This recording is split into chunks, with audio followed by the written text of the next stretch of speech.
안녕하세요. 네, 오늘 유독 심장이 엄청 쿵쾅거리네요. 목사님이 계셔서 그런가? 네, 2주 전에 저희가 이야기를 나눴었는데 그 지난 시간에 구약 성경을 통해서 이스라엘 이야기를 같이 나눠봤습니다. 화면을 같이 혹시 띄워주실 수 있나요?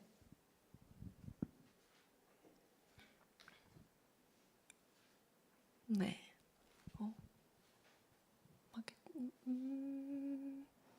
잠시만요. 이거 너무 뒤로 간 것 같은데. 됐습니다. 네. 네. 다 보여드렸네요. 네. 그래서 구약이 이렇게 끝났습니다 하고 지난번에 이제 이야기를 마쳤어요. 혹시 구약이 언제 끝났는지 기억나시는 분 계신가요?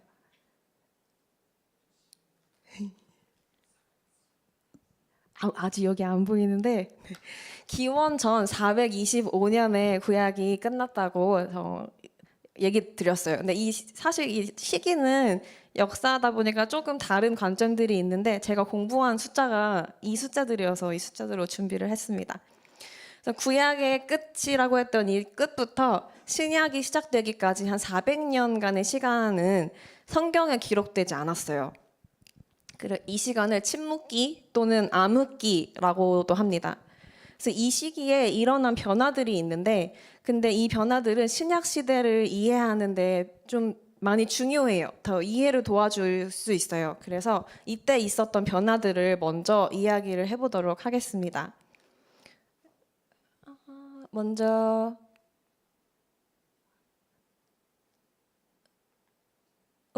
여기가 아닌데요? 어떻게 돼가고 있는 걸까요? 네, 다시 거꾸로. 네, 네. 그리스 문화. 어이구.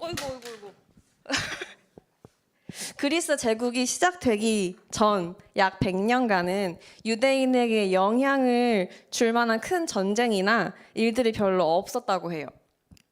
근데 이제 기원전 331년 요때 알렉산더 대왕이 페르시아 제국을 무너뜨리고 이제 그리스 제국이 시작됩니다. 근데 이 알렉산더 대왕은 그가 정복한 모든 그 사람들이 그리스 문화를 따르도록 강요했어요. 그래서 이 그리스 문화를 장려하는 그 과정을 헬레니즘화라고 하는데, 이 헬레니즘화는 문화뿐만이 아니라 언어 그리고 종교 이런 것까지도 따르도록 했습니다. 그래서 바벨론에서 이제 바벨론의 포로가 됐다가 돌아왔던 그 유대 사람들은 이제 더 이상 그 국가가 존재하지 않았기 때문에 뭐 유대인, 유대교인, 유대라고 이제 불렸어요. 근데 이 사람들은 이 헬레니즘화에 강력하게 반대를 했었습니다. 그렇지만 세상이 계속 변화했고, 그리고 이제 그 유대 땅 바깥에 살고 있었던 그 유대인들도 있었기 때문에 이들은 헬라어를 사용하게 되었어요. 그래서 이 유대 바깥에 사는 이 유대인들을 위해서 구약 성경도 헬라어로 번역이 되었습니다. 이 번역본을 70인역이라고 이 성경을 부르는데, 이게 이제 신약 시대의 초대교회에서 사도들이 이제 사용했던 초대교회의 성경이었어요. 그래서 신약 시대가 흐르면서 이제 로마 제국으로 바뀌잖아요. 근데 그럼에도 그 전반적으로 이제 문화는 그리스 문화, 언어, 종교가 여전히 그 세상을 지배했습니다. 근데 이렇게 헬레니즘화로 통일된 언어, 그리고 이때 그 도로와 도시를 개발했던 그런 인프라들이 결국 복음이 유대에서 그 유대 땅 밖으로 퍼져나가는데 되게 도움이 되는 역할을 해주었어요. 근데 이 알렉산더 대왕이 후계자를 남기지 못하고 죽으면서 그 밑에 있던 장군들 중 이제 4명이 그 그리스 제국을 나눠 갖게 됐어요. 근데 이제 그 중에 유대 땅이 있었던 그 지역을, 이게 이름이 너무 어려운데 셀리우코스 제국이라고 해요. 이 셀리우코스 제국의 왕이었던 안티쿠스 에피페네스 라는 이제 그 제국의 왕이 있었는데, 이 사람은 이 유대 사람들을 정복하기 위해서 이 정체성이잖아요. 대제사장, 성전에 하나 여호와를 예배하는 이 정체성을 없애기 위해서 대제사장직을 없애버렸어요. 그리고 그 제사장직을 판매하고 사람들이 더 이상 율법을 행하지도 못하게 하고 할례를 하지도 못하게 하고 율법을 읽지도 못하게 하고 그렇게 모든 것을 금지할 뿐만이 아니라 성전의 지성소로 들어가서 하나님이 부정하다고 말씀하신 그 돼지를 그 제단에 올리면서 성전에 더럽히고 여호와의 성전에 제우스 신상을 세우면서 그렇게 성전을 더럽혔습니다. 근데 이제 그 뒤에 마카비라는 그 사람과 그 가족이 있었는데 이 유대인 가족이 그리스를 대항해서 반란을 일으켰고 성공적으로 사람들을 이끌었어요. 그래서 다시 성전을 봉헌하고 성소를 정결케 하고 제단을 새로 세웠습니다. 그리고 이제 기원전 146년에 이제 이 그리스 제국이 로마 제국으로 넘어갔어요. 근데 이제 이때 이 마카비 왕조 또는 이제 하스몬의 왕조라고 이 시기를 부르는데 이 사람들은 아직 뭐 그리스와 로마의 그 권력 아래에 있었지만 비교적 자유로운 시기를 가졌습니다. 그래서 이 마카비 가문이 그 지역을 다스렸다고 해요. 근데 그렇다고 해도 이 시기는 전쟁도 있고 살인도 있고 그리고 종교적 그런 권력의 갈등 때문에 평화로운 시기는 아니었습니다. 그리고 이제 기원전 63년에 이제 로마의 폼페이우스가 유대를 침공하면서 유대가 완전히 로마 지배하에 놓이게 되고 이제 유대인들의 격동기가 막을 내렸어요. 지난번 이제 구약을 마무리하면서 포로에서 귀환한 유대인들은 이제 하나님이 약속하신 메시아가 오실 것을 확신하면서 기다리게 되었을 것이다라는 이야기를 나눴습니다. 그래서 그들은 같은 실수를 반복하지 않으려고 율법을 정말 잘 지키고 하나님 말씀에 순종하려고 했어요. 근데 이 율법을 지키고자 했던 시작은 참 좋았는데 이게 점점 하나님보다 율법을 숭배하는 것으로 변질되고 유대인들이 자기 의에 빠지게 만들었습니다. 그 대표적인 예가 바리새인인데요. 이렇게 신약 시대로 넘어오는 과정에서 율법을 더 잘 지키기 위한 그들의 이제 노력과 이런 세상의 변화들로 인해서 유대인들 안에 분파가 생겼어요. 그래서 우리에게 좀 익숙한 이름들이 있는데, 네, 이런 분파들이 생겼습니다. 익숙한 바리새파, 사두개인, 서기관 이런 사람들이 생겼어요. 그래서 복음서에서도 이런 이름들이 많이 등장하죠. 잠깐 이들이 어떤 다른 부분들을 가지고 있는지 이야기를 나눠보겠습니다. 사두개인들은 제사장 족속의 후손이었고 그리고 모세오경, 그 창세기, 출애굽기, 레위기, 민수기, 신명기 이 5개의 모세오경만이 하나님의 말씀이라고 믿었어요. 그리고 천사, 마귀, 그리고 부활, 사후세계에 대한 가르침은 믿지 않았습니다. 인정하지 않았어요. 그래서 율법을 엄격하게 지키고 순종하고 그리고 성전직을 맡은 사람들이었어요. 바리새파는 신약 시대에서 유대인들 중에 가장 많고 그리고 가장 존경을 받는 집단이었습니다. 대부분 중산층 출신인데 굉장히 배척주의적인 사람들이어서 바리새인이 아닌 모든 사람들은 다 부정하다고 여겼던 사람들이었어요. 근데 이들은 사두개인들이랑 다르게 구약 성경 전체를 하나님의 말씀으로 믿었고 천사, 귀신, 육체의 부활, 사후세계를 믿었습니다. 이 사람들이 그 신약 시대 회당에서 유대인들에게 율법을 가르쳤던 사람들이에요. 서기관들은 유대 율법을 옮겨 적고 해석하는 사람들이었습니다. 이 서기관들 중에는 바리새인도 있고 사두개인도 있었어요. 그리고 또 열심당이라는 이제 그런 무리가 있었는데 바리새파에서 파생된 아주 급진적인 집단이었습니다. 하나님만이 유대를 통치할 수 있다, 통치해야 한다라고 맹신하는 사람들이었고 그래서 로마에 세금을 내는 것도 거부하고 극도로 애국심이 강해서 로마의 통치를 뿌리 뽑아야 한다 이런 강한 열망이 있었습니다. 근데 이런 사람들이 있는가 하면 이제 그리스 문화, 그 헬라 문화를 받아들인 유대인들도 있었어요. 그래서 이 헬라파 유대인들을 그 엄격한 유대교 분파들이 별로 좋아하지 않았습니다. 그래서 이들은 예루살렘 바깥에 살고 있었어요. 근데 이런 변화된 환경 속에서 유대인들이 가지고 있었던 메시아에 대한 기대는 정치적인 구원자였습니다. 다윗과 같은 훌륭한 왕이 나타나서 그들을 로마의 세력으로부터 구원해내고 로마와 그 이방 나라들을 징벌하고 유대의 영광과 힘을 회복할 것, 그 메시아가 그렇게 할 것이다 라고 기대했어요. 그래서 오직 유대인의 회복만을 기대했습니다. 하지만 하나님이 약속하시고 마침내 보내신, 그래서 오신 메시아는 전혀 다른 방식과 다른 모습으로 오셨어요.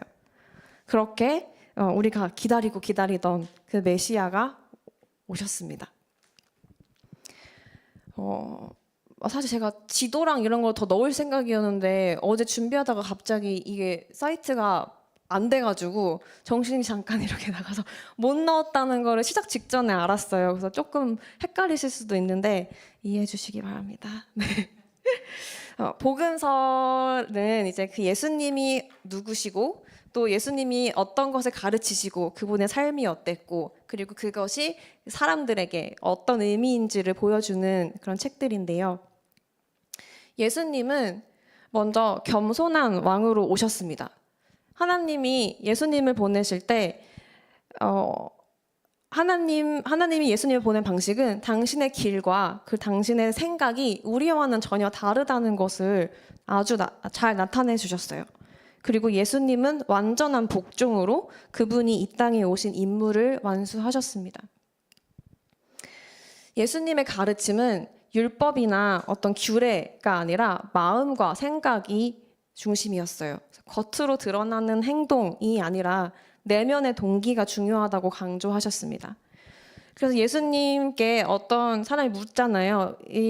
모든 그 율법 중에 가장 큰 계명이 무엇입니까? 라고 질문했을 때 예수님은 딱 두 가지로 요약하셨습니다. 마음과 뜻과 힘을 다해 내 주 하나님을 사랑하고 내 이웃을 내 몸과 같이 사랑하라. 예수님이 선포하신 그 왕국은 영적인 왕국이었어요. 그래서 아무리 불의한 자라도 믿음으로 인정받을 수 있는 영적인 법이 있는 그런 왕국의 시작을 예수님이 알리셨습니다. 또 예수님이 죽으시고 부활하신 그 일을 통해서 하나님과의 새로운 언약이 시작된 것이었어요. 이 새 언약을 우리가 신약이라고 하는 이 새 언약은 은혜의 언약이라고 합니다. 그래서 구약, 옛 언약의 목적은 구원을 주는 것이 아니라 하나님께서 그의 백성들이 거룩하기를 요구하시는데 인간은 절대 거룩할 수 없다는 것을 가르치는 것이었어요. 그래서 이 옛 언약은 하나님과 그의 백성 모두에게 어떤 의무가 있었습니다. 인간은 하나님의 그 율법에 순종하고 이를 지키지 못한 죄를 지었을 때는 그 희생 제물을 드려야만 했어요. 왜냐하면 죄에 대한 형벌은 죽음이었기 때문이죠. 그러면 하나님은 우리가 이렇게 회개에 희생 제물을 드리면 하나님은 용서를 주시고 복을 주셨습니다. 그런데 예수님으로 인해서 시작된 이 새 언약은 한 방향의 언약입니다. 하나님께서 죄의 용서도 주시고 영원한 생명도 주시고 성령도 주시고 하나님께 직접 나아올 수 있는 길을 열어주신다는 거예요. 근데 이것을 얻기 위해서 인간이 해야 될 건 아무것도 없다는 겁니다. 말 그대로 하나님이 선물로 주시는 거예요. 우리가 해야 할 게 아무것도 없는 이유는 예수님께서 이미 그 값을 지불하셨기 때문입니다. 그래서 이 예수님의 이름을 부르기만 하면 누구든지 하나님께서 주시는 이 선물을 받을 수 있는 것입니다. 인종도 차별이 없고 시대도 차별이 없고 그냥 모두 예수님의 이름만 부른다면 하나님이 주신 선물인 것이죠. 그리고 이 예수님은 하나님께서 구약 시대를 통해서 구원에 대해서 말씀하신 모든 약속을 성취하셨습니다.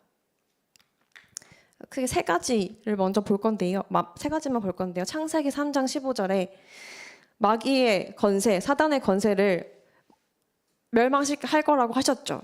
예수님이 죽으시고 부활하심으로 사단의 권세를 멸하셨습니다. 더 이상 죄가 전적으로 사람을 통제할 수 없도록 예수님께서 하셨어요. 아브라함에게 하신 약속도 있었죠. 예수님의 이름을 부르는 모든 자들은 아브라함의 자손이 되게 하셨습니다. 그리고 예수님도 아브라함의 자손이었죠. 모든 사람, 모든 족속, 모든 나라의 사람들이 구원으로 초대되었습니다. 하나님이 다윗에게 약속하셨습니다.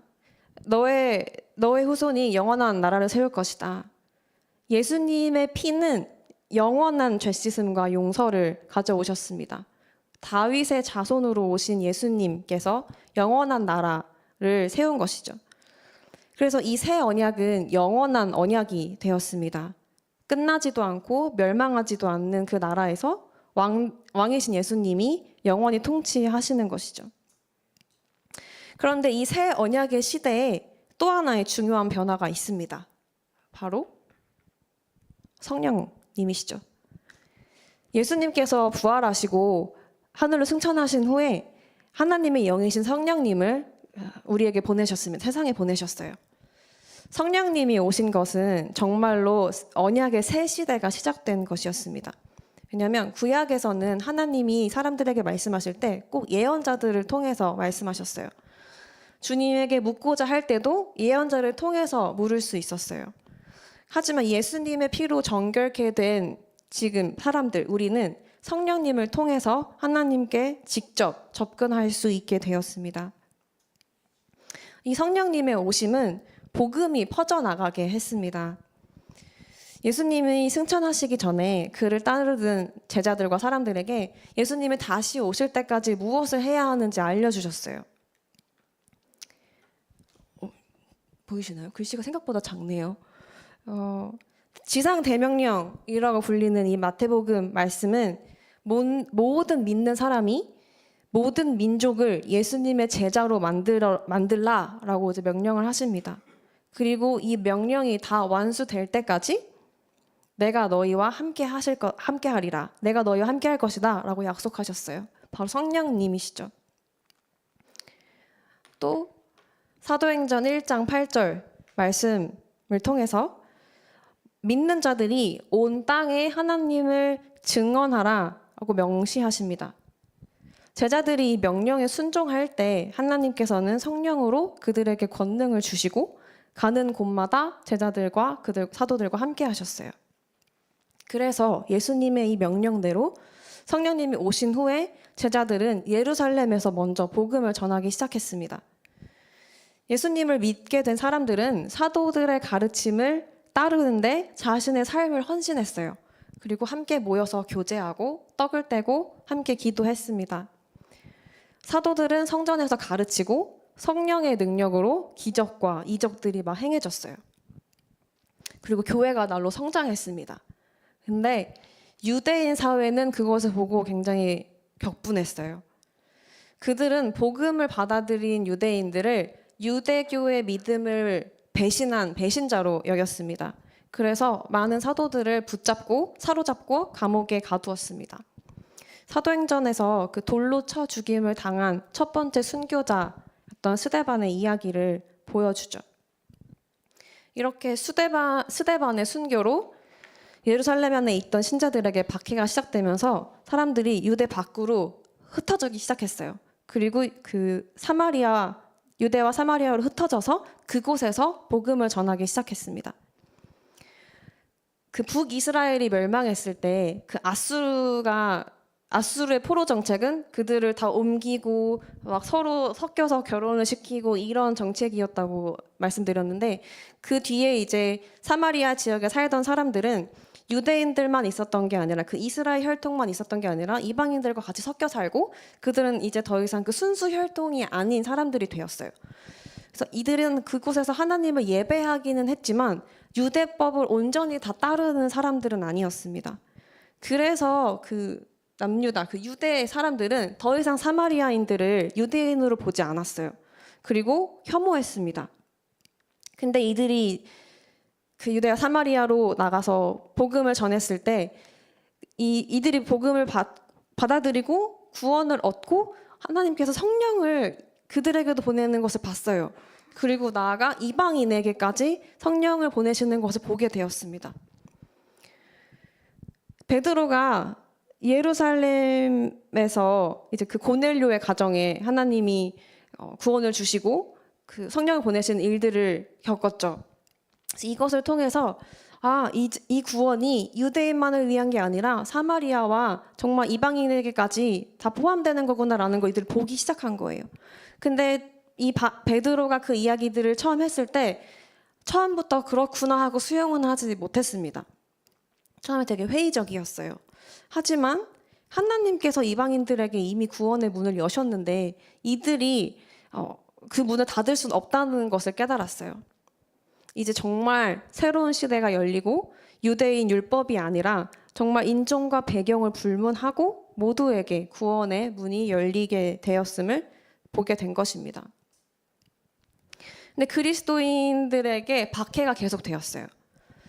그리스도인들을 박해했던 사울이라는 사람이 이제 신자들을 잡으러 다메섹으로 가던 길에 예수님을 만나고 회개하고 예수님을 따르는 사람으로 변화가 되었습니다. 이제 그의 이름이 바울로 바뀌게 되고 가장 큰 박해자 중 한 명이었던 그 사람이 가장 대담하게 담대한 예수님을 증거하는 증인 중 한 명으로 변화되었고 이방인들에게 복음을 전하는 선교사가 되었습니다. 예수님의 명령대로 땅 끝까지 그의 증인이 되는 것에 큰 역할을 했던 사도가 되었죠. 바울은 3번의 전도 여행을 떠났습니다. 사도행전에서 이 이야기를 볼 수 있는데 첫 번째 전도 여행은 갈라디아 지역으로 갔어요. 그래서 바나바와 함께 여행을 했고 그곳에 있는 유대인 회당에서 복음을 전하고 시장에서 복음을 전하고 또 성령의 능력으로 기적과 이적을 행했습니다. 많은 유대인들과 이방인들이 신자가 되었어요. 그래서 갈라디아 지역에서 전도 여행을 마치고 바울과 바나바가 그들이 파송받았던 안디옥으로 다시 돌아가서 이 기쁜 소식을 전했습니다. 근데 당시에 유대인 신자들은 이방인들이 구원을 받기 위해서는 할례를 받아야 한다라고 가르쳤어요. 근데 그 시기에 이 복음 전파에 큰 변화를 가져온 사건이 있었습니다. 바로 예루살렘 공의회라는 것인데요. 이 의회를 통해서 사도들은 예수님을 믿는 믿음으로 구원을 얻는데 충분한가 아니면 율법의 다른 요소들이 같이 충족되어야만 하는가 이것에 대해서 논의했습니다. 근데 사도들은 바울과 바나바의 이야기를 통해서 성령님의 일하심을 인정했어요. 그리고 구원을 받는 데 있어서 예수님을 믿는 믿음만 있으면 된다. 이것에 모두 동의했습니다. 하나님께서 이방인들에게 이미 성령을 주셨는데 이들이 이방인에게 율법을 지켜야지만 네가 구원을 받을 수 있어 라고 주장할 수 없는 거였어요. 그래서 율법을 다 지킬 필요는 없지만 이방인 신자들에게 우상에게 바쳐진 것, 피, 그리고 목매어 죽은 것, 그리고 음행을 멀리할 것, 이 크게 3가지, 4가지만 지키도록 이야기를 했습니다. 그럼에도 이 유대인 율법을 지키는 문제는 오랫동안 교회를 괴롭혔어요. 사실 그 율법을 지키는데 그 유대인들은 거의 목숨을 걸었던 사람들이기 때문에 이것을 여기에서 자유해지기가 참 어려웠던 것으로 보입니다. 그래서 갈라디아서는 이 바울이 이 예루살렘 공의회가 있었던 이 무렵에 모세의 율법을 따라야 한다라고 이제 가르치는 유대인들 때문에 혼란스러워졌던 그 갈라디아 교회에게 다시 한번 구원은 율법의 행함이 아니고 믿음으로 오는 것이다라고 분명하게 하기 위해서 기록된 편지입니다. 이후에 바울은 신라와 2번째 전도 여행을 떠났어요. 그 예루살렘 공의회에서 결정된 그 내용의 서신을 들고 첫 번째 전도 여행 지역을 다시 방문했습니다. 그리고 더 나아가서 서쪽의 마게도냐, 아가야 이 지역으로 여행을 하고 고린도 지역에서는 1년 반을 머물렀어요. 그리고 이때 데살로니가 전후서 이런 편지들도 기록이 되었습니다. 신라와 또 이 여행의 중간에 합류했던 디모데는 고린도에 남고 바울은 다시 원래 그 파송받았던 안디옥으로 돌아왔어요. 그래서 복음이 전파되는 곳에는 늘 박해가 있고 투옥도 있었습니다. 하지만 그 복음의 메시지와 함께 기적과 이적들이 행해지면서 많은 사람들이 믿었어요. 바울은 예루살렘과 안디옥을 방문하고 또 다시 세 번째 전도 여행을 떠납니다. 또 다시 1차 전도 여행, 2차 전도 여행에서 방문했던 세워진 그 교회들을 방문하고 그리고 다시 왔던 곳을 되돌아가면서 예루살렘으로 향했어요. 근데 예루살렘에 도착한 지 얼마 안 돼서 유대인들에게 박해를 당하고 폭동까지 일어나면서 바울은 로마 천부장에 의해서 체포되었다가 가이사랴 지역으로 보내집니다. 그래서 그 가이사랴 감옥에서 또 2년을 보냈습니다. 바울은 로마 시민권자여서 나는 로마 황제에게 재판을 받겠다라고 이렇게 호소를 해서 로마로 호송이 됩니다. 근데 로마로 가는 그 항해 과정도 쉽지 않았어요.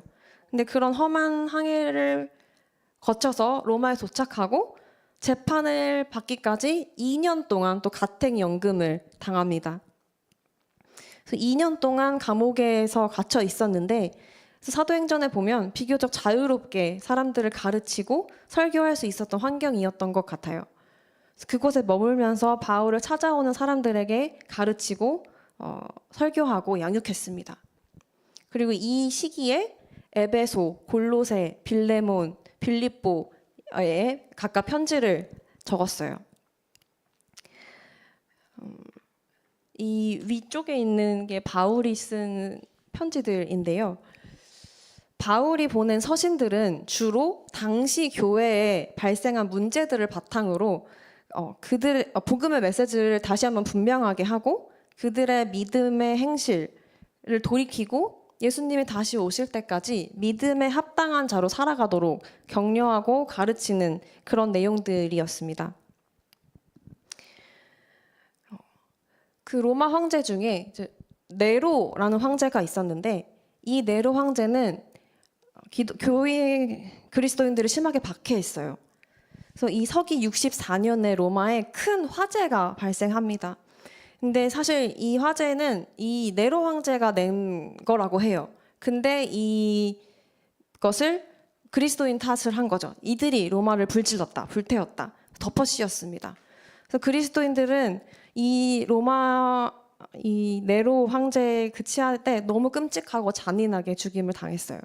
그래서 히브리서를 보면 이런 끔찍하고 고통스러운 박해의 시기에 그들이 믿음 안에 굳건히 서도록 격려하는 내용들이 담겨져 있습니다. 이 로마 교회를 향한 그 박해가 네로 황제가 죽기까지 계속됐습니다. 그래서 이 시기에 베드로와 바울이 모두 죽임을 당했다고 알려져 있어요. 그리고 그 후에 서기 70년에 예루살렘이 결국 멸망하게 됩니다. 유대인들은 항상 로마 통치를 경멸하고 그들이 주권을 가진 국가가 되기를 열망했어요. 그래서 아까 그 열심당 사람들이 있었잖아요. 되게 급진적인 사람들이라고 했던 그 열심당 사람들이 66년에 반란을 일으켜서 전쟁이 일어났는데 이 사람들이 로마 사람들이랑만 싸운 게 아니라 유대인들이랑도 싸웠어요. 같은 민족끼리도 싸워서 이 전쟁으로 정말 많은 유대인들이 죽었다고 해요. 그리고 예루살렘 성이 로마인들에게 포위가 되어 있었을 때 그 안에 있었던 그 유대인들이 먹을 것이 없으니까 배설물을 먹기도 하고 자신의 자녀들을 먹기도 하면서 그렇게 의존하다가 굶어 죽었다고 해요. 살아남은 사람들은 모두 포로가 되었는데 이 예루살렘이 함락되고 나서 성전은 불태워졌고 그 유대인들은 더 이상 그 땅에 살지 못하도록 금지가 되었어요. 그래서 로마 전역으로 흩어졌습니다. 이제 그 뒤에 황제로 온 이 도미티아누스라는 황제는 자신을 신으로 숭배하기를 강요했어요. 근데 그리스도인들에게 신은 유일한 하나님이시고 오직 하나님만 주님이시니까 자신을 신으로 여기지 않는 것에 격분했어요. 그래서 사실 이 네로 황제는 로마 교회를 박해했지만 이 도미티아누스의 박해는 이 그리스 전역으로 로마 전역으로 더 확대되었던 것으로 추정을 합니다. 그래서 이제 이 도미티아누스 박해가 있었을 때에 사도 요한이 반모 섬으로 유배를 가게 됩니다. 그리고 그곳에서 예수님의 계시를 받았습니다. 저는 사실 요한계시록을 이해하기가 너무 어렵고 지금도 사실 이해가 잘 안 되는데요. 근데 결국 요한계시록이 우리에게 말하는 건 우리에게 심판과 하나님의 약속이 있다는 것을 보여주는 것입니다. 예수님이 악을 그냥 내버려 두지 않으실 것이고 다시 오셔서 그분의 선한 그 세상에서 악을 없애고 만물을 새롭게 하신다는 것이죠. 그래서 이 약속이야말로 그때나 지금이나 모든 세대에 하나님의 백성이 왕이 다시 오실 때까지 믿음을 지키는 동기가 되는 것입니다. 그래서 성경에는 기록되어 있지 않지만 이 사도 요한은 서기 100년경에 노년의 나이로 생을 마감했습니다. 순교당하지 않은 유일한 사도로 알려져 있어요. 근데 이 요한이 쓴 요한복음은 여러 가지 거짓 가르침이 난무하고 기독교에 대한 잘못된 소문들이 만연했던 그 당시 상황에서 이 글을 읽는 모든 사람이 예수님이 하나님의 아들이시다 라는 것을 믿게 하기 위해서 기록되었다고 요한복음에 말하고 있습니다. 이렇게 사실 사도들의 그 1세기 초대교회의 어떤 그 시대가 끝날 무렵에는 복음이 정말 로마 제국 전역에 퍼졌습니다. 그리고 노예층부터 지배층에 이르기까지 많은 문화와 계층에서 그 입지를 다졌어요. 하지만 복음을 믿는 사람들은 어디든 박해를 감수하고 자신의 믿음 때문에 죽을 수도 있다는 생각을 하면서 살았습니다.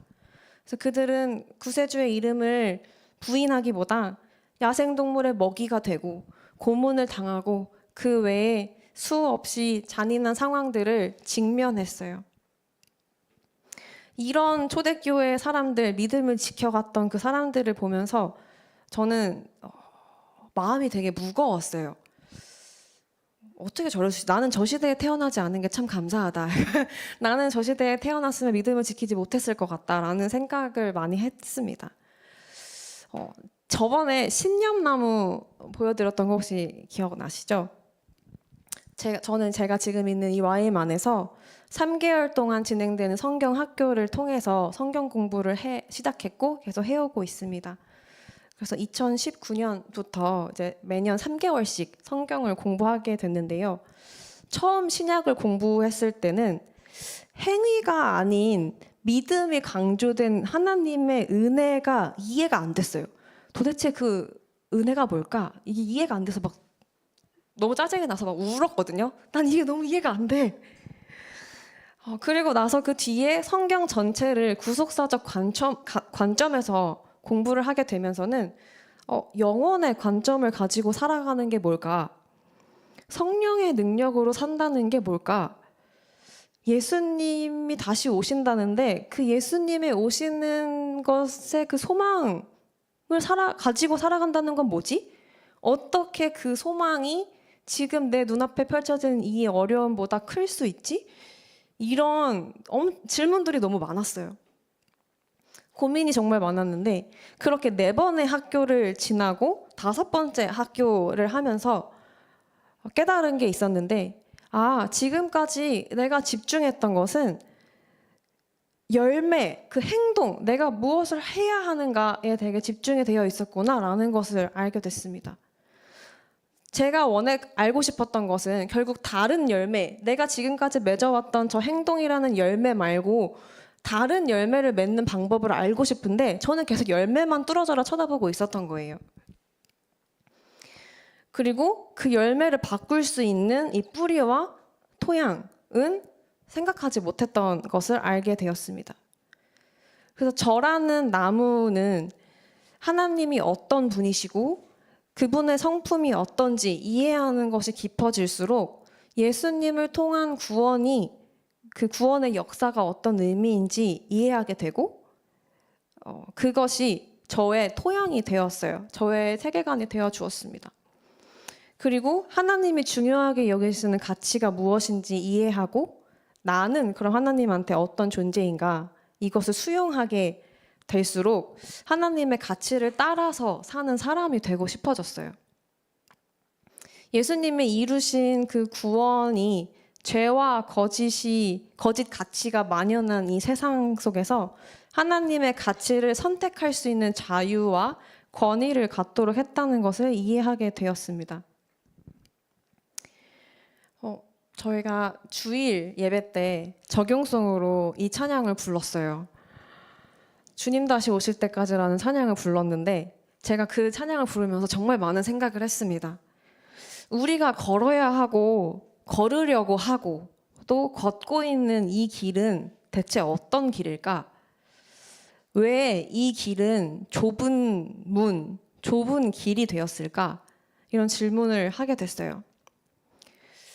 세상에 정말 많은 세계관이 있고 이념들이 있고 신념과 가치들이 있는데 이런 것들은 우리가 선택할 수 있는 선택지가 굉장히 다양하고 많다고 생각하게 만드는 것 같아요. 그런데 기독교 또 하나님은 진리가 하나라고 말하는 거죠. 그러면 다른 많은 것을 선택할 수 있는데 그런 자유가 다른 많은 것을 선택할 수 있는 게 자유라고 생각하게 되고 오직 한 가지만 정답이고 이걸 선택해야 돼, 이 길이 맞아 라고 하는 것은 그 자유를 침해하는 억압같이 느껴지는 거예요. 근데 그렇기 때문에 오직 예수, 하나님이 말씀하시는 그 절대 진리고 하나님이 절대 가치다, 그리고 다른 길은 없다. 그렇기 때문에 그 수많은 선택지 가운데 이 딱 한 가지, 이 길만 선택하는 것이 좁은 길일 수밖에 없다는 생각을 하게 됐습니다. 그런데 참 고지식해 보일 수도 있고 억압같이 보일 수도 있는 이 길이 사실은 진짜 억압 그리고 속박에서 자유케 하는 길, 또 사랑과 용납과 은혜와 자비와 긍휼이 있는 진짜 살아있는 생명의 길이라면, 또 그 길 하나만이 진짜라면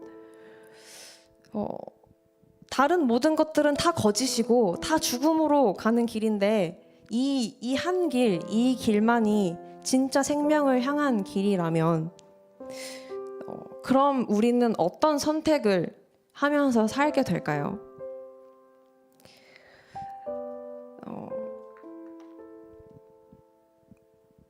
화면이 없군요.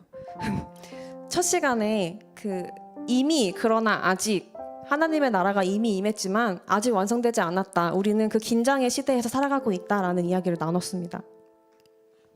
이 긴장의 시대에서 이 길을 걷는 것이 힘들어 보여요. 박해도 있고 고난도 있고 조롱도 있고 그리고 이해받지 못하는 경우가 더 많습니다.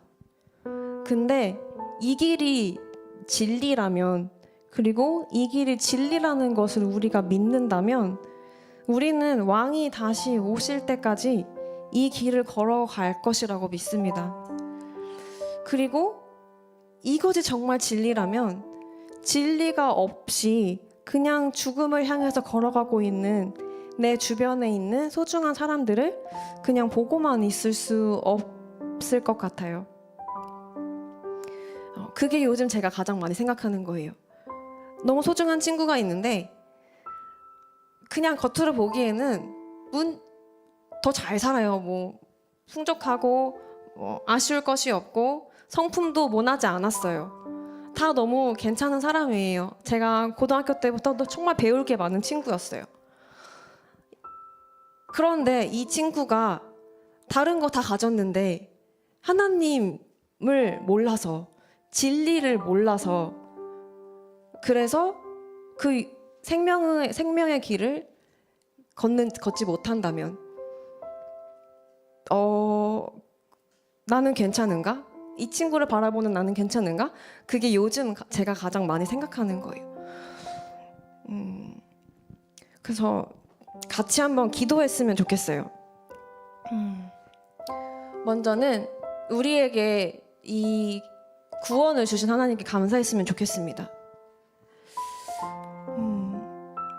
우리를 구원하신 하나님, 그 구원의 길을 열어주신 그 예수님께 감사합시다.